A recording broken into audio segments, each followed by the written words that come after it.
article number 13. We have already read the paragraphs and gone through many of the verses. Last week we focused on the pastoral qualifications. We touched base on the fact that the closer the church chooses leaders that are closest to those qualifications, the better it will be, because those qualifications are important. We also noted how that it's important, especially like a smaller church or somebody before they're a church. That's fine if somebody from among the congregation is leading the services and stuff, may not necessarily be qualified before they're an actual established church. We think probably maybe about Lydia before she was part of the established church in Ephesus, I believe it was, with Paul, is that she led the women in prayer at the river. And so they didn't have any leadership, they didn't have anybody there. And so, but it doesn't say she led the church services, it says she led prayer. Other times when Ananias was helping Paul, they would talk about the disciples at that certain town in Antioch. And the disciples there, they didn't say the church at Antioch, they said the disciples at Antioch. And so we understand that before a church becomes established, there will be people in charge or leading that are not necessarily holding an office, but they are congregating, they are helping start a church, they are getting a core group of people together. We are not talking about qualifications for the start of a church, for example, maybe a church planter, or maybe even Paul the Apostle himself, being an apostle, establishing churches, set in order somebody with these qualifications, while he himself, perhaps, not being married, perhaps maybe not necessarily being a pastor himself, set these qualifications in place for somebody who the church would present as an officer of the church. And so we're not talking necessarily that everybody starting a group together must have these qualifications, but they must be, at the very least, believers. You can't have atheists starting atheist church and expect to have a real church out there. And so here in this passage, we're talking about the qualifications of that established church, putting in leaders. And if you have somebody even before a church is established to have these qualifications, that would be even better. Like a church planter going out to a different location needs to have these qualifications, and so forth. But we ultimately know that it's the church who decides who has that office, who has that qualification. And so it is the church's responsibility to get somebody as close as possible to these qualifications, and for that person who is put in that office to realize that it is not his office to do whatever he pleases with, but is an office of the church. And so here in this passage, we looked at originally, I believe it was 1 Timothy chapter 3, and we looked at the pastoral qualifications. Today we're going to go ahead and look towards the deacon qualification. Now, pastor would be the leader of the congregation. The will of the congregation presented through him. He would be the spiritual leadership. He would be the person qualified to lead the congregation and speak for the congregation to the outside world. He would be the face of the congregation, if you will, and he would be the shepherd of the flock, helping to gather and organize the church in its functions and such, being the leader, the chief decision maker of the congregation. He didn't go off by himself and say, well, I'm just going to do all these decisions, everybody has to follow along with me. No, the will of the church through him was presented because between submitting one to another, we have the Spirit of Christ. And through him, the Spirit of Christ was revealed to the congregation so that they would have a singular vision. Now, the deacons were the ones who helped in the material area of establishing the church. For the office of the pastor was to lead the congregation spiritually, make sure that they were established spiritually, make sure that he was the most qualified person of the congregation so that they would have an example to look up towards. Now, not saying that he's perfect, but just as there is double honor for a pastor, there's also double responsibility, if you will, a higher standard, if you will. And so the pastor, while not all the whole congregation will be able to meet these qualifications or be a pastor, they can all still be, as they're submitted to the Lord, they can all be part of the membership. So let's go ahead and go to 1 Timothy chapter 3. 1 Timothy chapter 3.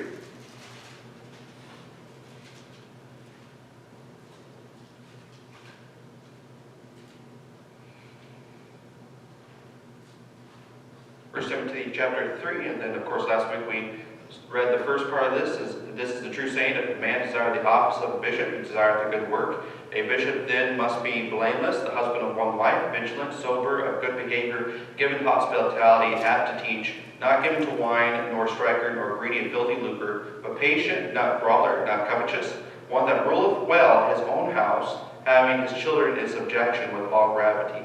Typically, the way somebody is ruling their own house will be the way they're going to be ruling the family of God, the household of God, the local church.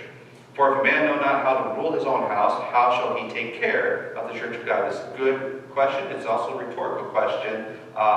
You must look at his house because that's how he's going to run his church, and so forth. It says, not a novice, lest being lifted up with pride, he fall into the condemnation of the devil.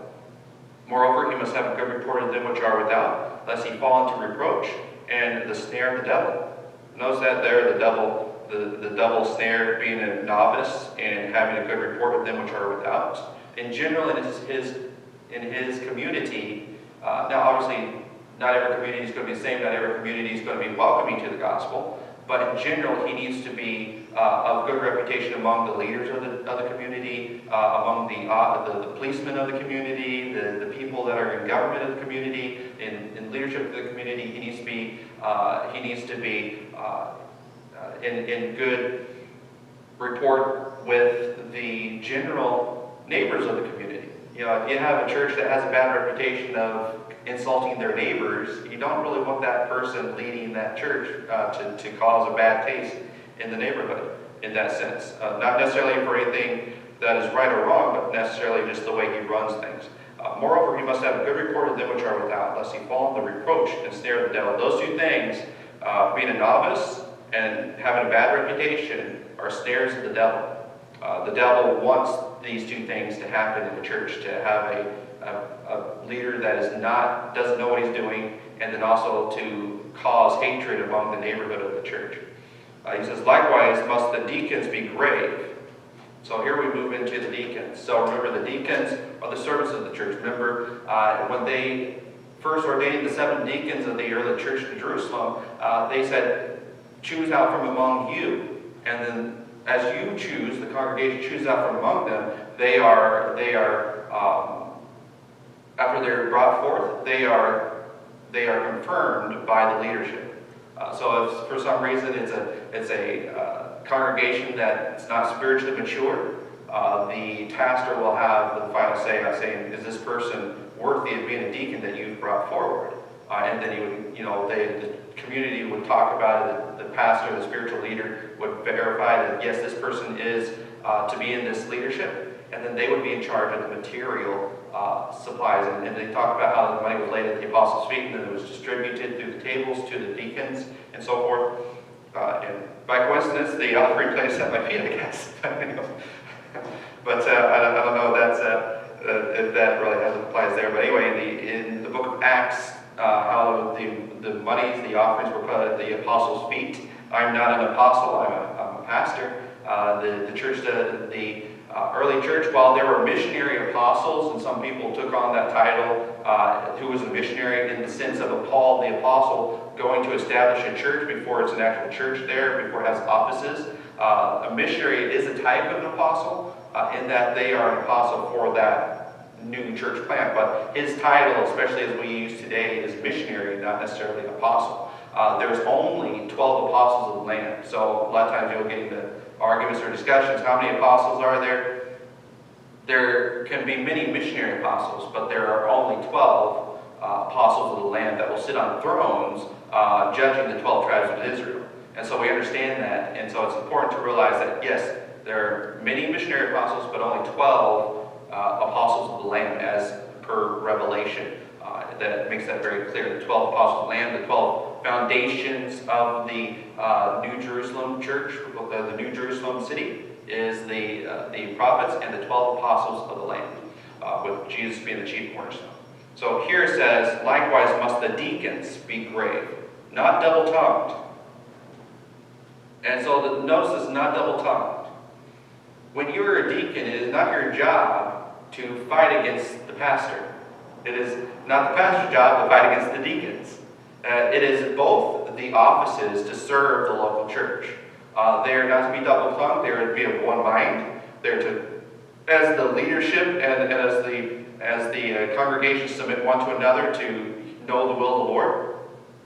Whatever the congregation presents to the leadership and is enacted to the leadership, they are to carry out. They're not to be, well, that congregation, oh, well, they just don't understand the mind of God, or, double-tongued. The deacons especially being, if you will, middle management, if you will, between the spiritual leadership and the physical congregation, is to be of one mind with the congregation and with the leadership of the church, the pastoral, because they are to be spiritually mature. They are also to be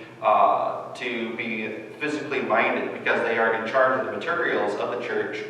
They need to be able to know what is to be done with those materials, and they're not to be, while yes, they have, like, for example, when I'm working, I have, for example, at work, I would be, the leadership of the site leadership of where I work is in charge, and they have final say. But because I have more information than them at my computer, I can tell them what procedures are, I can tell them what these things are, this is how we should be doing these things. And a deacon is that for the pastor. The pastor is supposed to be focused on the Word of God and prayer, and then when there has to be, and he's the final say in charge of the congregation, but there has to be the deacon there to make sure that he's grounded in what the church materially has, what the church can physically do. Otherwise, the pastor, if he's not careful, will get off into this grand vision for years in the future and want to do it all right away. But the deacon's got to say, hey, hold on, pastor, while that's a wonderful vision, this is what we can do today. And he's there to be helpful, not double-tongued, but he is supposed to have a tongue. And so this is important. A lot of times you either got one or the other. The pastor, the deacons are businessmen in the church, and they're all thinking material, and they're not thinking spiritual. They're always fighting against the pastor or the congregation, saying this is what we need to do with this money, or we don't need to be spending that, or we don't need to be doing that. And they're just kind of hoarding, or they're not doing something correct. But they, not being double-tongued, they need to have a singular tongue. They need to be able to tell, hey, this is a grand vision, this is a wonderful vision, the congregation's on board with it, they want to do this, this is where we need to go, and that's a good spiritual vision. Here's where we are at now, here's what we can do today for that vision.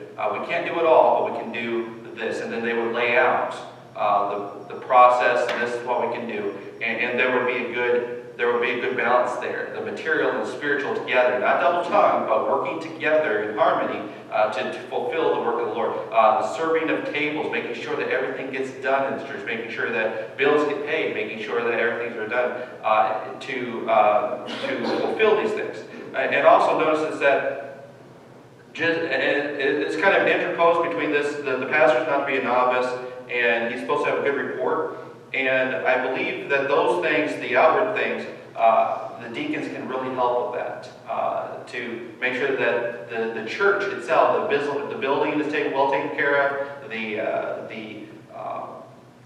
monies are well taken care of in the proper locations and not being spent wrong, making sure that the electricity bills are paid, the water bills are paid, and so we understand that those are the things that a deacon, a servant of the church, needs to do so that the pastor can be focused spiritually. The deacons can do those material things to not let the pastor get too distracted on menial things to where he can't feed the flock of God.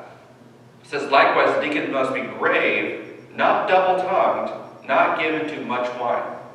Now, looking at this, that we think, oh, well, okay, then they can be given to some wine. It's okay if the deacons are a wine bibber. Today, again, as we talked before, back then, you basically had water, and you had wine to sanitize that water, and they put a little bit of water in there, some wine, a little bit of water in there to sanitize their water. There's a little bit of wine there. Now, obviously, there's fresh grape juice, and then there's fermented grape juice. You use a little bit of fermented to sanitize. Today we have like chlorine or whatever. We put a little drop or two in a gallon bucket of water when we're out, and if we scoop a gallon of water out of the river and the lake, we know that water needs to be sanitized. Back then, they sanitized it with some fermented wine, a little bit in there, and then they were able to drink it just fine. And here today, we put a couple of drops of chlorine in there, it sanitizes it, does the same thing. Now obviously I'm not going to be given too much chlorine, a bunch of chlorine in the water, but obviously there's going to be some chlorine in there. It's the same way with the wine. Somebody who uses wine to sanitize their water, that's fine, that's the society they lived in. But today, we have so many different options. You don't need to worry about alcohol and getting drunk on wine and such. So the indication here, when it talks about verse 3 of chapter 1, it says, or chapter 3, verse 3, not given to wine. The pastor himself is not supposed to be given to wine. And then back in another passage, he tells Timothy, I believe it was, or Titus, to take a little wine for thy stomach's sake, because he had some stomach issues. And so we notice here that he's not to be given to wine, and then here it says, not given to much wine. And so there's kind of an expectation there that he needs to find an alternative to this. In the Old Testament, we also see where they say that the priests were not to be drinkers of wine. And so this is, and I think the indication there was even grape juice in the Old Testament there. Any of the vine, and the Nazarene, when they were supposed to take the Nazarene vow, they were told not to be drinking anything of the vine or to eat grapes themselves. And so there is a standard that is in place. You know, a lot of times they say, well, I can drink a little bit of wine at dinner or whatever, but we see here where there's, and we understand that the wine itself is not a sin, but it's the drunkenness that comes with it and such. But there's a standard set in place before you ever get to that drink of wine. The pastor here is not given to wine at all. That's a standard. And just because wine in itself is not bad, it sanitizes it, has got good things, you shouldn't drink it at all. You know, I remember one time I was offered like a drink that had a little bit of alcohol in it. I was like, no, thank you. That's okay. You guys can have it. I'm not going to have it. That was my personal standard. And it's not that. So somebody is going to say, well, I'm going to have some NyQuil with 40% alcohol or whatever. Those are their decisions. But they're not supposed to be given to much wine. Deacons are not supposed to be given much wine. But the pastor, with that double standard, no wine at all. He says, not given to wine. And so, not given to, and not. So when you come up to the pastor, do not give him wine because he's not given to wine. So, and so we see here that he's not given to much wine. So we see there's a little bit lower expectation there for the sanitation. Today, I would recommend that a church the deacons not have wine at all in their house. Amen. That's my standard. And so these qualifications are, I would say, the closer you get to them, and you can have as your church, because you do choose who you are in this place, people that are a little bit higher than what's even listed here. It is your option. I think it's always best to, and it really depends on the situation, the location, and what sanitization materials you have in that area. And so it's important not to go overboard and say, well, this guy's not qualified because he uses a wine sanitization system, maybe in Africa or some places where they don't have a lot of cheap alternatives and so forth. So we understand not given to wine, not greedy of filthy lucre. So the deacons having to deal with material things every single day, especially with the church, is not to be trying to make money for the church, if you will. We understand that the proper way of getting money for the church is not bake sales. It's not holding raffles. It's not holding some sort of ad and saying, give us money from the outside.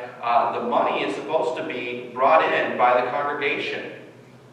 We see a lot of times, especially today, and especially with YouTube is popular and such, is that there's a little thing on there that says, if you enjoyed this sermon, please donate to the church here. Now, it's up to that local church whether or not how they want to raise their funds. But it's my opinion is that the church ought to only raise funds from within. And here it says, not given to filthy lucre. So, hey, I won this lottery ticket, and now and now I got $300,000 million, and I'm going to give 10% of that, $30,000 to the church. In my opinion, that's filthy lucre. Now, could we use that money? Could we pray over and bless it? Yeah, if your church wants to do that and get that $30,000 from gambling, that's up to you guys. But in my opinion, that's filthy lucre. And the deacons should not be justifying gambling. They should not be justifying the obtaining of money through illegal means to fund the church. Those are filthy lucre. Now, obviously, in today's society, you go to work at a company, and that company maybe is not doing everything correctly. Maybe you go to Walmart, they're getting funds off of alcohol, they're getting funds off of certain materials and things, and then they are also donating to other places that are not appropriate. And you get a paycheck because you work for them, and here you are working for somebody who, not you yourself, but they are making it, and then you receive a paycheck. Now, it's up to them what they do with their funds. It's up to you what you do with your funds and how you get your funds. Now, the Bible talks about how asking nothing. If somebody buys something at the shambles, buy something at the shops, do what you need to do to get to live and to earn your living, make tents and such, but you need to, you yourself, while who knows what they are doing with their money, you get paid for a service. You don't get paid for whatever they're doing. And so you take that money, it's yours, and now what are you going to do with it? And so here's the thing, you are giving them a service. You're not paying filthy lucre. You're not giving them, doing something in a dirty way, but you are receiving money for that. And so once it's your money, what do you do with it? And so when you earn money, it should be in an honest way. You provide a service and they pay you. Regardless of where that money comes from, it's yours now. And the greedy of filthy lucre there would be finding wrong ways to get money for the church or for yourself. So when somebody's a businessman especially, they themselves need to be careful on how that their company earns money. I can't help what Walmart does and Sam Walton and his kids decide to do with their company. But if I own a company, if I run a company, I can figure out and choose who I work for and what I do and how to get that money honestly. And so a deacon is not to be a filthy lucre to desire money and funds and supplies for himself and for the church. It needs to be in an honest, goodness way. So if you have a drug dealer going to your church and says, hey, I got all this money from selling dope on the streets, but it's my money and I'm going to give it to the church and I'm doing a good thing. No, you got to say, I'm not taking your money. You got that from filthy lucre. You got that from the harm of people. And that was you directly.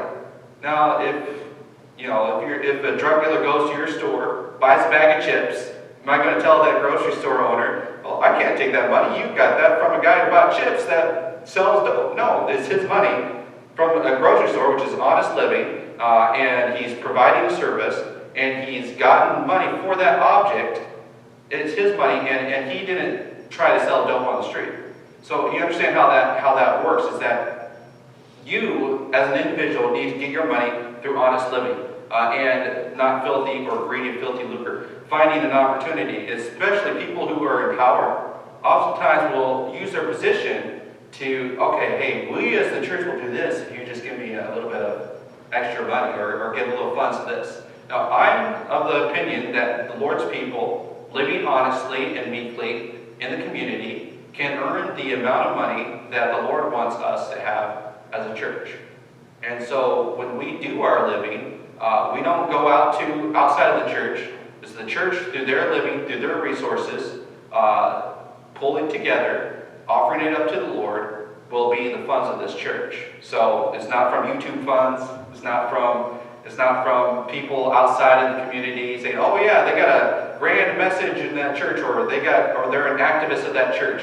I'm going to funnel money into that church so that they can have a bigger platform than the local community that they're in. No, that's not what we do. Now, if other churches want to do that, that's totally up to them. We don't have control of those churches. But I believe that the filthy, not greedy, filthy lucre means that the deacons make sure that the money coming in is of honest means from the local church.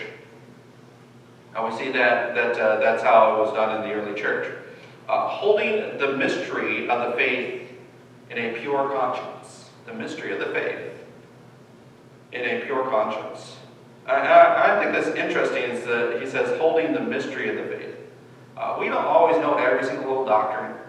We don't always know every single thing about faith. We're always learning. So here it shows that the deacons don't have to be super geniuses in the way of doctrine. They don't have to have a doctorate degree in philosophy or ministry or anything like that. They don't have to have gone to college. They just need to say, hey, I believe in the purpose of the church. I believe in faith. I believe in community. I believe in what is being done here. And as a member of this church, I want it to succeed, and I am part of the faith. He doesn't need to know every ins and outs of every little doctrine. Now, obviously, he needs to agree with the doctrine that's being taught, especially here today. We have everybody can read, and they have an article of faith that we in general agree upon. We don't agree with every single nuance, every little piece and idea, but we do in general agree with those doctrines of faith. And the deacons need to be, along with the double tongue part, well, I know pastor preaches this from the pulpit, but I don't agree with everything he says, and I especially don't agree with this or that, and then you're listing all these details. No, you hold a mystery. You agree that not everybody knows everything. And you may even agree that the pastor doesn't know everything. I sure hope you don't think I know everything. But they hold that mystery of faith in a pure conscience. They understand that, not everybody agrees on every nuance of doctrine, but they, in a good conscience, know that they are part of a church, and they are working for a church that is faithfully serving the Lord. And that's the mystery in good conscience. So you need to have a good conscience with the church that you're working with, and you need to have a good conscience about the stuff that you are doing in service of that church. Just because you are a deacon of the church doesn't mean that the pastor can boss you around every little thing. You have to consider his faith. You have to hold that mystery, and you have to hold it as a sacred thing. And so here it says, holding the mystery of the faith in a pure conscience. In a pure conscience. You don't, if you got that gut feeling where what you're doing is not right, the church is going in the wrong direction, you need to speak up. You need to use that singular tongue of yours and speak up and say, hey, pastor, this is my feelings on the thing. You need to make it clear. You need to have a clear conscience that you are going in the right direction with your pastorate. And if not, you can humbly say, pastor, I'm not sure if I can do it this way. If you can find somebody who's willing to do it, I'm willing to step down, and you can, there's an honesty there. There's a humility there. There's not double tongue where, how dare you go this way? How dare you do this? How dare you do that? It's holding in a mystery of faith in a clear conscience. And let these also first be proved, then let them use the office of a deacon, being found blameless. Proved. You don't just get somebody who's a novice. You don't just get somebody who's been in the church for a day and a half and throw them in the office of a deacon. You get somebody who's been proved. There's a qualification a lot of times churches have. You have to be a member for at least a year before you can be considered a deacon of a church. Sometimes maybe somebody was a deacon of a different church and then ends up coming to your church for one reason or another and say, oh yeah, that pastor over there, he didn't appreciate me. That's being double-tongued again. So when you have somebody coming from another membership who did hold an office of that church, if they come, they need to continue to hold that mystery of faith in pure conscience and not speak ill of that church and not speak ill of that pastor, even if there was some hurt feelings or they left on not greatest terms, but there was no discipline as such there. Now, if there were discipline issues, then that's a whole other ballgame. They need to humble themselves before that church before they can be members of this church. But moving on, he says, let them also be proved. Make sure that they have proven themselves in your congregation, not in some other congregation. And then let them use the office. Use it. Don't just give them title of deacon and then always micromanage it. Let them use it. I don't go up to you and say, this is what we need to be doing. You already know what to be doing. You use your office. Same way as you don't always come up to me and say, this is what we need to be preaching on next week. I use my office. You use your office. Let them use it. They've been proven. Don't you be trying to manhandle that person. The congregation needs to have faith in their officers to be able to be following the Lord faithfully, holding that mystery in good conscience. They've been proven, and therefore they have the leeway to operate that office to their good conscience. If you want them in leadership, you have to allow them to lead by their conscience before the Lord. They stand or fall before the Lord. We are the servants of the Lord, and the congregation needs to give the deacons, and the pastor needs to give the deacons that leeway to use that office. And notice how he says to use that office. So, being found blameless. You've already been found blameless. We're going to trust you. Verse 11, even so must their wives be grave. Even so must their wives be grave.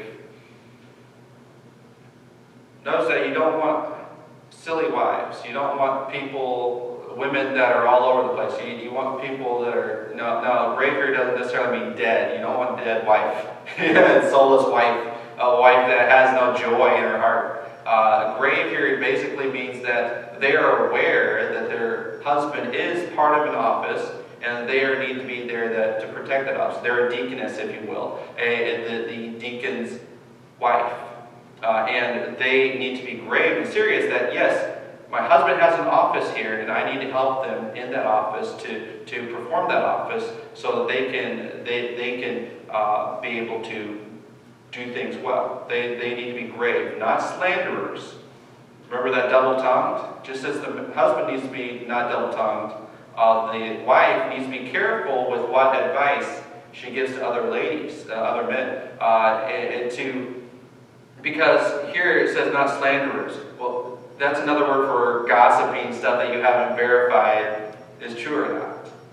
Yes, there will be times when we pray for each other and we're concerned about somebody who may not be in the congregation, but we need to be very careful not to speak ill of them and allow that to be left up to the husband or the congregation as a whole. If there's a serious issue, then we deal with it as a congregation. The two or three together, going to that person one-on-one. Hey, is this true? I have an issue here. Can we resolve it? Oh, I refuse to resolve it. No, as in Matthew chapter 18, take two or three, the deacon's husband or another faithful woman or the pastor, go there, resolve the issue. If not, bring it before the church. Then we resolve it. We don't go and use slander. Did you hear about this lady? Did you hear about that man over there?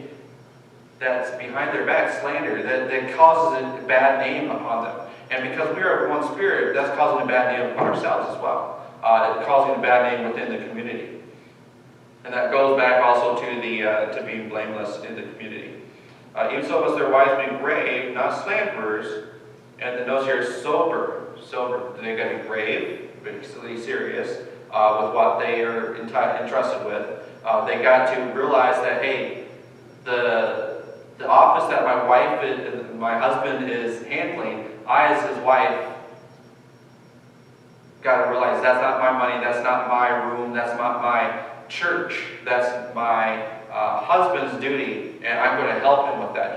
They're serious with the things that are entrusted to her husband.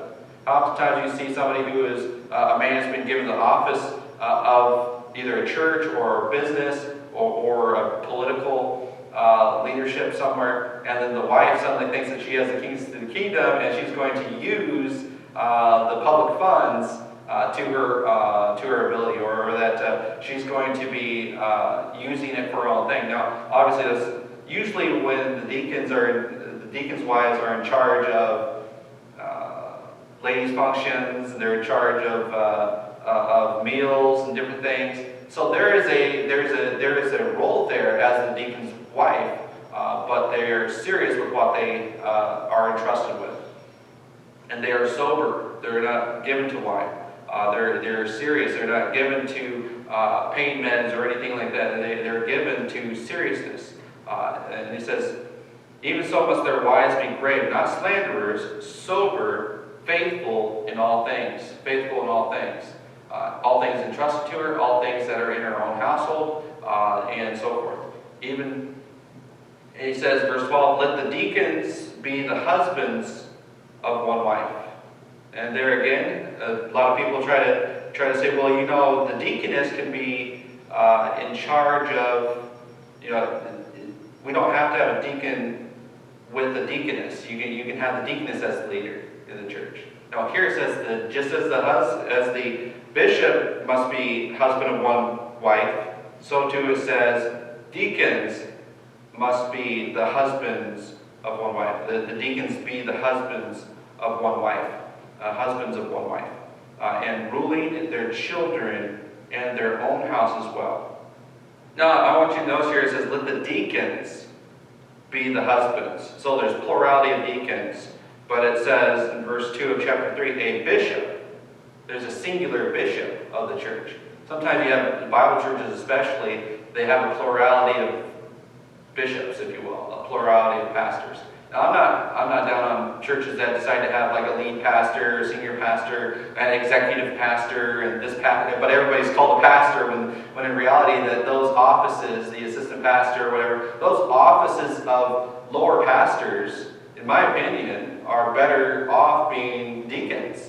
The bishop, not the bishops of the church. It says the bishop, singular. And then here, it doesn't say deacon, singular. It says deacons, plural. So that's just kind of another thing. If you want to have the hierarchy, again, it's up to the church what offices and what roles they want, whether they want just these two or more. But I think the closer you are to the biblical standard, the better. So in this article here, if you want to be closest, it would be a singular bishop with plurality of deacons. That's the ideal. Now, obviously, a small church, especially like ours, cannot have more than a deacon or two. So we understand that as we grow, we can get more deacons, but there should only be one pastor. And I think assistant pastor would be more like a deacon. A Sunday school administrator would be more like a deacon. These offices, these lower offices, really need to be handled by deacons, in my opinion.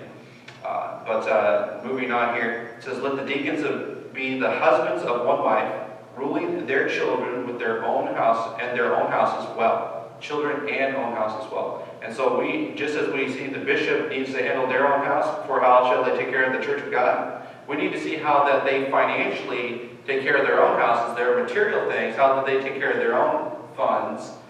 Because if they can't take care of their own funds, they're in debt to their eyeballs, and they can't handle the things of their own house, why would we give them the office of a bishop to mishandle the money of the Lord? Now they may be good men, they just can't handle money properly, or they just can't handle the supplies properly, or they just don't know how to handle the bills or something. We need to make sure that they handle their finances well before they get this office to use as they will. It says, for they that use the office of a deacon well. Notice that they that use the office of a deacon well purchase to themselves a good degree and great boldness. Notice this. You are humbly serving. You are faithfully serving. You're doing what you're supposed to be doing. In all, your wife is grave and sober, and you're doing all these things faithfully. And notice here it says, for they have used the office of a deacon well. Notice you purchase.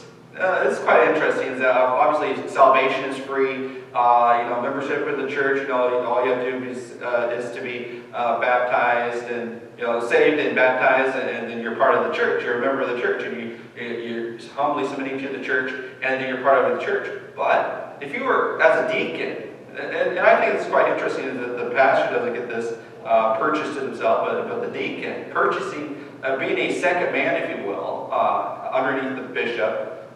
Serving equally with other deacons, humbly with his wife and his family, using the office well, purchase. So this is something you can actually purchase. This is like a special reward for deacons.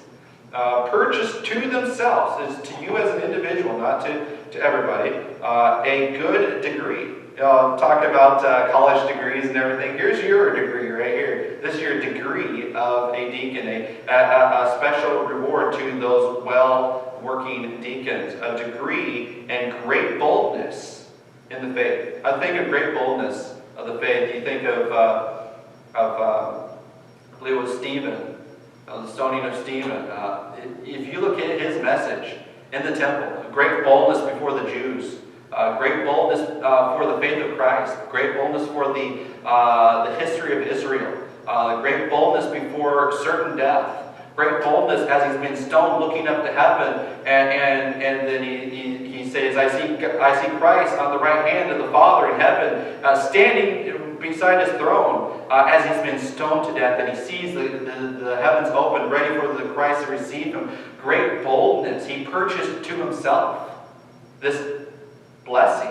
I think it's amazing that Stephen wasn't an apostle. He didn't have necessarily the gifts of the apostle, but with great boldness he preached for the Lord. And he was given this great, wonderful vision that was purchased because of his wonderful blessing, his opportunity, his special opportunity. You think of Philip being ministered to somebody who was never going to be in one of his churches. Philip being whisked down there to the Ethiopian eunuch, and then being whisked up and being a great evangelist. He was serving in the local church, but he became a great evangelist. Boldness, and great boldness in the faith, which is in Christ Jesus.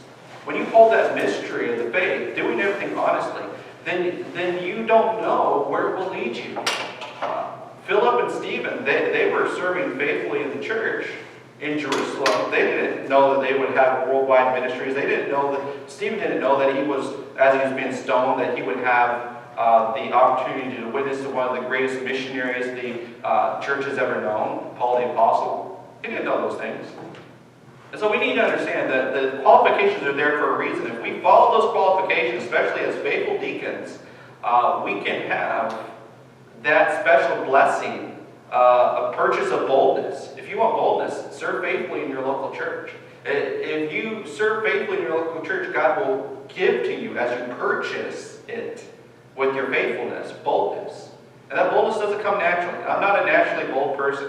But if you are faithfully serving the Lord, you can purchase boldness. You can purchase that through your faithfulness. That's like you have rewards, and then you have the ability to purchase your boldness.